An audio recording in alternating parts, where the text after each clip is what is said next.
As versões e contradições de um caso está chocando e emocionando a capital do Paraná.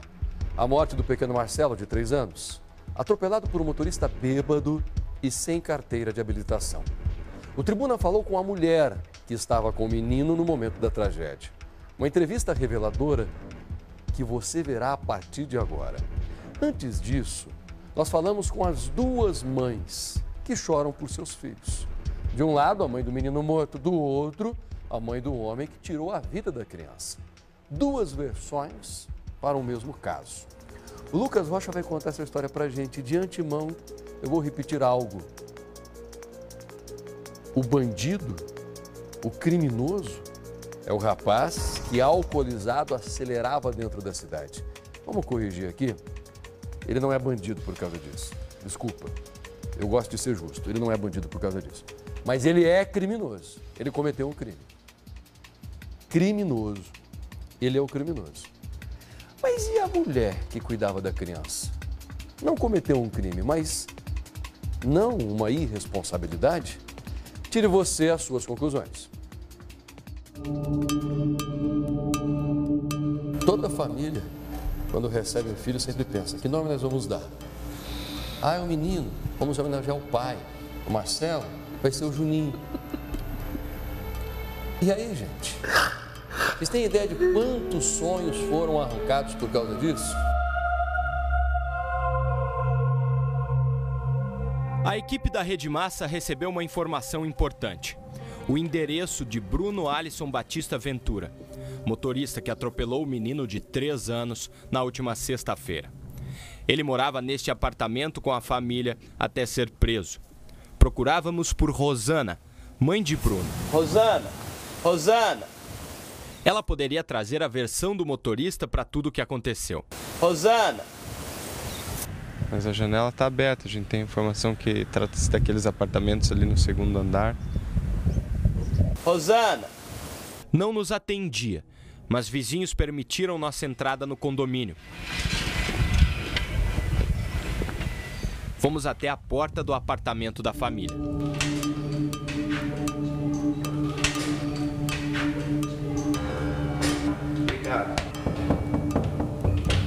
Não vou mostrar, já desliga. Rosana está em luto, assustada e com medo do julgamento de todos.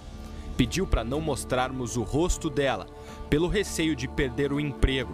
Precisa do trabalho para sustentar os netos, já que é mãe solteira e o filho está preso. Eu quero dizer que está sendo muito difícil mesmo. A gente não esperava o que aconteceu, mas aconteceu. Eu sem querer, a criança entrou na minha frente, eu estava acelerado. A criança corre da mão daquela pessoa que a segura. Passaia, se fosse o senhor ou eu ali, nós teríamos sido atropelados também. Sabe por quê? Porque aquele criminoso estava na contramão. Eu sei, eu tô sentindo muito pela mãe, pela avó, porque eu também sou mãe, eu também sou vó. Por favor, eu quero pedir perdão para a família. Tem, né? Nada vai trazer meu filho de volta. Nada. Eu sei que não vai trazer a criança de volta, mas eu quero pedir perdão de coração mesmo, porque eu tenho netos também. Eu sei o que a família está passando, mas eu queria que o pessoal entendesse que do outro lado tem uma mãe que está sofrendo muito, que não consegue dormir também direito, não consegue comer também direito. E é isso que eu tenho para falar. Que perdoe o meu filho, porque ninguém deseja a morte de ninguém, mas aconteceu. Cara sem habilitação, embriagado, em alta velocidade. Eu quero justiça pelo meu filho. Naquela sexta, Bruno ajudou a mãe nas tarefas de casa durante a manhã. Ele é um filho muito bom. Tanto é que aquele dia eu trabalho um dia sim, um dia não. Aquele dia ele ficou em casa comigo. Ela fala assim, aconteceu. Não aconteceu. Ela falou que ele ficou a tarde inteira limpando a casa, lavando louça, fazendo pastel, e depois ele saiu para beber e matar alguém? Ele me ajudou a arrumar a casa, ele lavou a louça, daí ele fritou os pastel para mim e eu fui buscar o meu netinho na creche. Era 5 horas e ele saiu e aconteceu tudo o que aconteceu. Pode ter certeza, o meu filho é um menino bom, ele não tinha intenção de fazer isso, ele é um filho amoroso. Eu não sei o que aconteceu, eu não consigo nem explicar. Sem contar o atropelamento do menino Marcelo, 8 boletins de ocorrência já foram registrados contra Bruno. Em 6 oportunidades, ele foi flagrado com pequenas quantidades de droga. Em 3, foi enquadrado como usuário, mas nas outras a polícia entendeu que a droga seria vendida. Outro BO dá conta de que em 2019, Bruno fugiu de uma abordagem policial por algumas quadras. Ele estava com um carro roubado, foi detido e encaminhado para a delegacia. Em 2017, Bruno bateu outro veículo. Ele foi preso em flagrante, pois o exame do bafômetro apontou 0,68 miligramas de álcool por litro de sangue. Questiono a mãe do rapaz sobre o histórico de Bruno na polícia. Você já tinha falado com ele alguma vez sobre isso? Falava muitas vezes com ele que parasse de beber, que não bebesse, que não dirigisse, porque até uma semana atrás eu falei para ele: venda esse carro, Bruno, venda esse carro, Bruno, e ele não queria vender. Eu falava: venda, Bruno, e ele não queria vender. As lágrimas de Rosana, que é mãe e avó, são genuínas. Criou os filhos com muito custo como mãe solteira. Aconteceu, agora não tenho o que fazer. A única coisa que eu peço é que perdoe o meu filho. Eu peço perdão por ele. Eu estou pedindo perdão, porque eu sei que é muito difícil perder uma criancinha tão bonitinha que era, tão linda. Ela ainda faz um pedido para os familiares de Marcelinho. Eu imagino se fosse com o meu neto, meu Deus, seria muito triste. Eu peço que Deus console o coração dessa família e peço perdão mais uma vez, de coração mesmo. Muitas vezes com ele que parasse de beber, que não bebesse, que não dirigisse. Se ele sabia que ele não podia pegar o carro, não podia dirigir, sem carteira, vai beber em alta velocidade. Se ele tivesse devagar, essa hora meu filho poderia estar no hospital, mas não morto. A pancada foi fatal. Ele estava assim, ó, ele não estava preocupado nem com a vida do meu filho, nem com a do seu, nem com a de ninguém.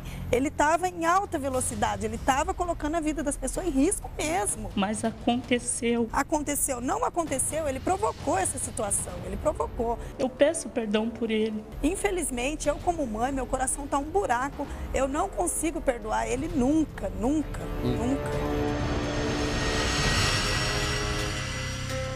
Pois é, eu tento me esforçar aqui.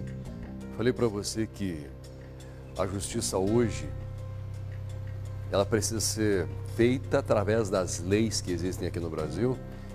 E os bandidos têm direito demais, né? Eu tento me controlar, aquela coisa toda. Até retirei uma palavra do ar, falei: ó, o cara é criminoso, não é bandido. E quem comete um crime, criminoso é. Mas chamar de canalha, de bandido, aí dá processo. Quer saber de uma coisa, gente? Danem-se os processos, ok? Danem-se os processos. Quem tem medo não consegue fazer um programa justo, é ou não é? Esse cara é bandido, sim. Esse cara errou feio. Aliás, muito mais do que um erro. Ele vem cometendo crimes faz tempo. Apesar do coração doce da mãe tentar defender o filho, me desculpe, mamãe, mas passar a mão na cabeça desse moleque, infelizmente, vai deixar o rapaz ainda mais perigoso. Bandido que precisa ser condenado e pagar essa pena. Esta é a verdade. Agora, o que vai acontecer com esse rapaz, com o atropelador? Será que a justiça já decidiu se ele sai da cadeia ou continua por lá? E mais, o que diz a mulher que era responsável por cuidar da criança? A mulher que soltou a mãozinha, olhou para trás e infelizmente aconteceu essa patifaria toda. Põe na tela, é do Tribuna da Massa, é exclusivo. Pode ter o que for, pode me dar B.O., pode dar o que for. Eu não vou ficar porque eu não fiz nada. Não pode não. Os caras, eu sem querer, a criança entrou na minha frente, eu tava acelerado.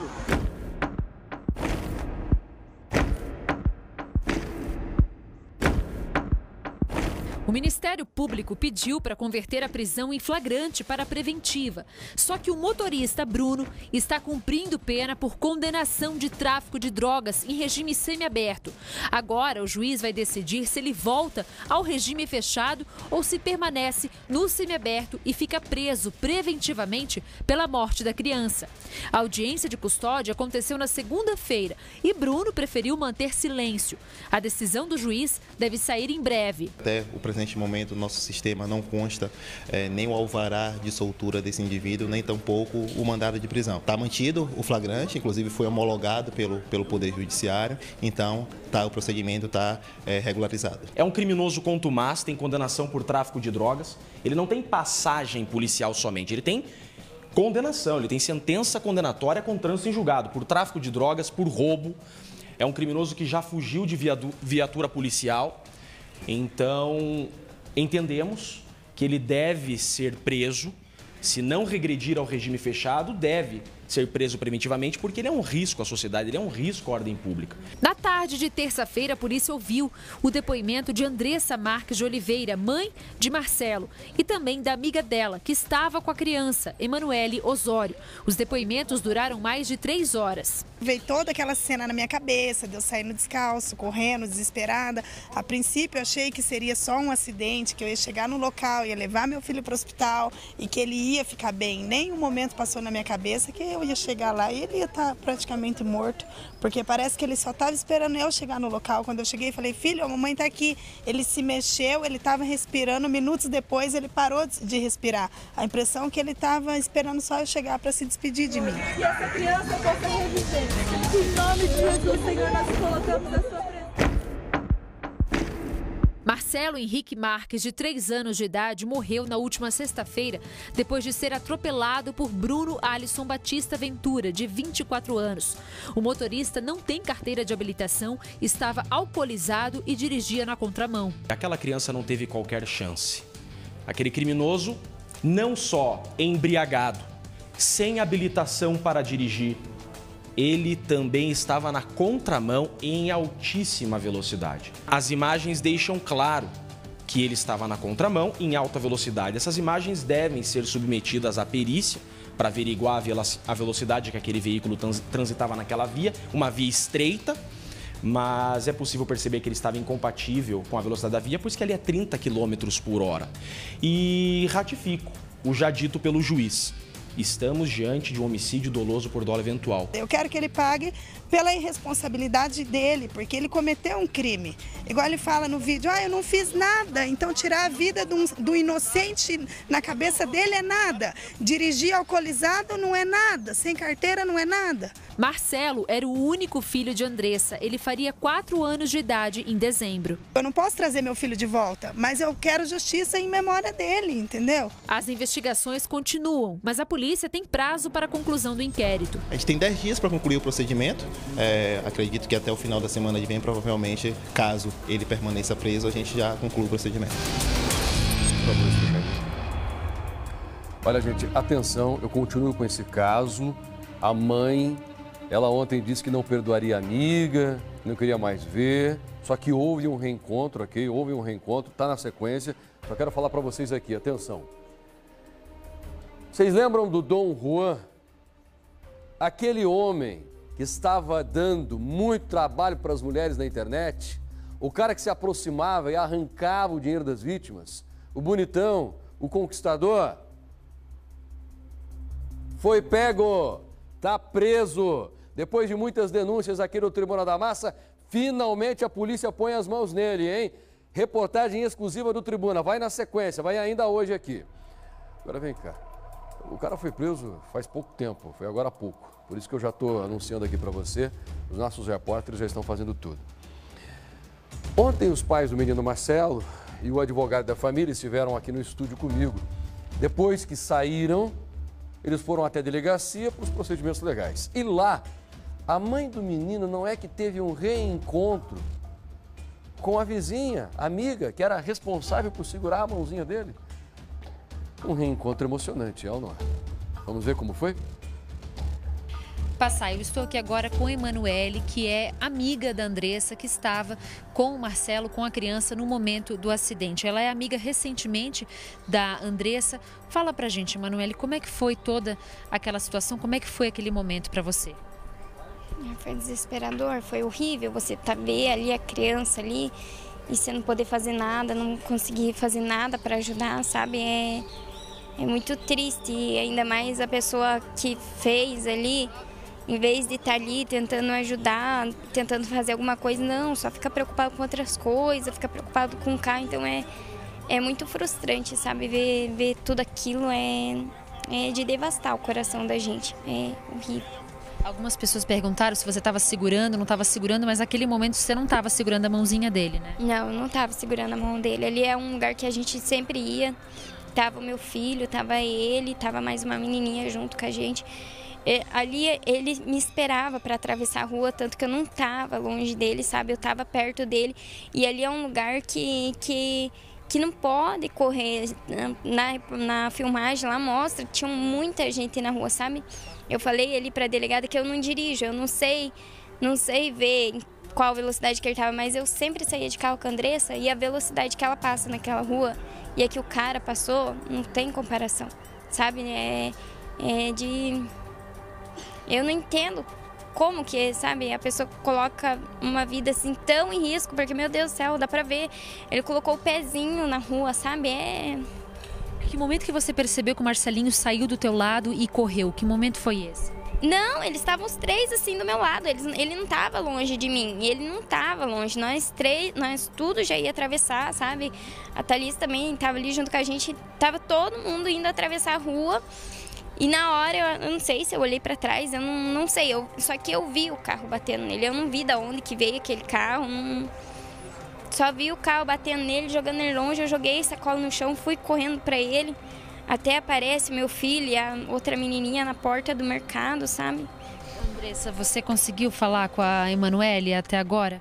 Falei, inclusive a gente estava ali no corredor agora conversando. A princípio todo mundo me fala, por que ela não pegou na mão da criança? Ela estava junto, ela foi culpada. Não, eu sempre confiei nela, tanto é que eu deixei ela ir no mercado com meu filho, eu permiti que ele fosse no mercado com ela, porque ela já tinha ido no mercado algumas vezes com eles, com o meu filho e o filho dela, às vezes eu estava junto com as duas crianças. Então assim, foi uma falha dela? Eu não sei dizer, as câmeras de estudo e assim, eu não vou julgar ela porque em nenhum momento passou na cabeça dela que poderia vir um delinquente em alta velocidade colocando a vida das pessoas em risco, entendeu? Algumas pessoas falam, mas também, poxa, deveria estar segurando a criança, mas nesse caso não dá pra gente culpar essa mulher. Eu digo que ela não tem culpa, porque inclusive, se um adulto tivesse colocado o pé naquela via, teria sido atropelado. Aquele criminoso, ele estava na contramão em altíssima velocidade. Qualquer um poderia ter sido vítima daquele indivíduo. Você se sente um pouco culpada por essa situação? O que você sente em relação a isso? É lógico, né? Ver a criança ali caindo, não tem como não se sentir. Eu não queria ter saído da minha casa aquele dia, sabe? Só que era rotina, meu pai chegava da condução, a gente pegava, nós três ia no mercado, sempre voltava, sempre, e os dois brincandinhos assim na calçada, sabe? Eles não era criança de ficar na rua, ficar na calçadinha. Agora, Emanuele, o que dá pra dizer é da culpa realmente do Bruno, né? Dirigindo alcoolizado, sem carteira de habilitação, pelo que as pessoas falaram, numa velocidade muito superior à permitida. Tem muita gente que fala assim que foi um acidente. Eu não acho que foi um acidente. Não acho, porque se ele tivesse na mão dele, ele não tinha pegado no Marcelo. Se ele não tivesse em alta velocidade, ele não tinha matado o Marcelo. E se ele tivesse preso, que ele devia estar já, porque ele tinha um monte de coisa errada nele, ele não tinha matado ninguém. Não deixam de ser coisas separadas. O Marcelo é a vítima de toda a história, o Marcelinho. Esse rapaz não deveria estar dirigindo o carro, certo? Ele tem, com certeza, toda a culpa, não deveria estar lá. E quem é responsável por uma criança e não cuida, tem culpa também. Não estou dizendo que é um crime para ela. A amiga da mãe não vai responder criminalmente. Não é um crime. Mas eu fico pensando, puxa, se eu me disponho a cuidar de uma criança, gente, isso é uma máxima. Nós sempre ouvimos isso. Criança não dá para soltar da mão, não dá para piscar. Ok? João Gimenez, e aí, o que você acha de tudo isso? Eu acho um caso bastante complicado, muito complexo, inclusive. Eu gosto muito da atuação do advogado Jeffrey Cicchini, né? Ele levantou uma questão muito importante que ninguém havia dito ainda. Ontem, aqui no programa ao vivo, ele disse que o motorista estaria na contramão. Hoje, analisando de forma mais ampla as imagens do atropelamento, eu entendi o que ele quis dizer. Não é que a via seja de uma mão única. Ele quis dizer que o motorista estava do lado esquerdo, né, na contramão, vindo pela rua. Porém, há uma grande máxima ali, porque é no meio de um bairro, uma rua muito estreita, e provavelmente haviam carros estacionados, como nós estamos vendo nas imagens ali. Fica só um corredor do meio. Ponto. Estou pontuando só o que disse o advogado. Sou muito fã da atuação do advogado Jeffrey Cicchini. Muito competente. Outro detalhe, muita gente ouviu comentar, Passaia, a respeito da culpabilidade da amiga, da culpa do motorista, muita gente apontando o dedo, culpando, é isso, é aquilo, é isso. É muito complicado. A amiga que falou agora ali, estava com o filho dela e com o menino, a vítima, no mercado, né? Ela estava com as crianças no meio do bairro. Não iria poder imaginar que isso ia acontecer. Então, quer dizer, ela é meia culpa, como dizem os italianos, não é verdade? É muito complicado apontar e culpar alguém. O grande culpado de tudo isso seria o quê? O motorista. Por que eu digo isso? Ele estava com o carro ali no intuito de matar uma criança? Não estava, né? Não estava. Porém, ele não poderia estar dirigindo. Quando eu digo isso, é porque ele não é habilitado. Ele havia ingerido muita bebida alcoólica, ele estava fora de si e estava andando provavelmente uma velocidade acima da permitida para aquela rua que é no meio de um bairro. Pode ver que as ruas são muito estreitas. Então, se ele estivesse de a pé, que é como deveria estar, ele não estaria naquele momento nesse carro, teria atropelado o menino. Se fosse o acidente tivesse acontecido com qualquer outro motorista que estivesse habilitado, com o carro em dia, dentro da lei, provavelmente não haveria crime, haveria sim um entendimento da justiça como um acidente de trânsito, se ele estivesse dentro da velocidade, habilitado com o carro em dia. É o meu ponto de vista, vendo toda essa situação depois de 3 dias. Vamos lá, minha gente, eu já comentei aqui, volto a repetir, a mãe, ela estava em casa, a vizinha pediu, vou lá na padaria, quer que eu leve o seu filho? E a mãe deixou, vai lá, sempre vão juntos. Só que a gente aprende com essas coisas, é ou não é? Vem pra cá, por favor. Quem nunca na vida foi irresponsável? Não existe nenhum ser humano certinho. É você que está me assistindo, eu olho para mim, puxa, quantos atos de irresponsabilidade. Só que tem algumas irresponsabilidades que a gente comete que são fatais. Então vamos aprender com essa lição? Não dá para descuidar de criança, a gente tem que proteger as nossas crianças. É isso. Não estou aqui para massacrar essa vizinha, não. Estou aqui para dizer o seguinte, vamos aprender com isso. Vamos ser mais responsáveis. Com criança não dá para brincar. Eu não gostaria de anunciar isso aqui de novo, mas infelizmente essas coisas acabam acontecendo por descuido. São 13 horas e 10 minutos agora.